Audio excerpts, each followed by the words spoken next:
President Metsola, Commissioner Hahn, EU Minister Rosvall, soaring illegal migration, an effective return rate of 24% of individuals who should not be on European soil, unsustainable migration levels in Austria, the Netherlands, and Belgium.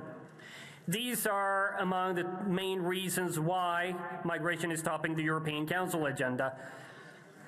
Italian and Swedish voters also played a role there, I might add. Last week, EU migration ministers declared there is an urgent need to strengthen the external borders, increase returns, and prevent irregular migration. How? The Commission claims there isn't money for walls in the EU budget. But there is taxpayers' money to waste on a 387,000 metaverse party that had less attendance than a July after-ski party in Denmark. What about increasing returns? The Commission loves to dangle those development aid carrots. But it's afraid to stop funding countries that refuse to take back their own citizens. Here's some advice. Finance border barriers, cease funding countries who refuse returns, and stop talking about irregular migrations. When citizens hear you talk about illegal migration, that's when they will believe you're sincere on border protection. Thank you.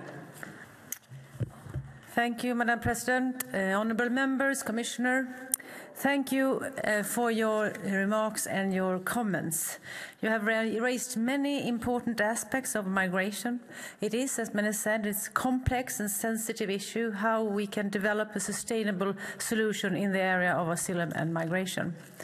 As mentioned by the Commission President and several of you, we are currently facing a large number of irregular migrants. During the informal meeting for the Ministers of Justice and Home Affairs last week in Stockholm, the ministers discussed the external dimension of migration. There were interesting discussions on returns, readmission and external borders. It is important that we continue to moving forward with this work.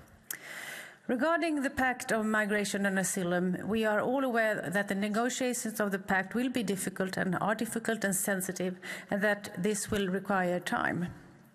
The negotiations within Council have been progressing at a very good pace, and much of progress was made last year. As many of you have asked for the Council to deliver, yes, but I would also like to recall that the European Parliament also must do its part to adopt its negotiations mandate before negotiations on all the files can be initiated. One such case is on the Return Directive. Since the beginning of the Swedish presidency, work has started on the legislative text on asylum and migration management regulation. We are confident that there is a general willingness among all the member states to make progress and agree on a system which would provide solidarity and elevate the burden of the effect on member states and improve the functioning of the current system, including addressing secondary movements. We recall what the joint roadmap agreed between the 5 rotating presidency and the European Parliament foresees an agreement on all legislative proposals by the end of 2019 and 2024 legislature. We will do our best to make this happen. Thank you again for the debate, and the presidency will convey this to the European Council.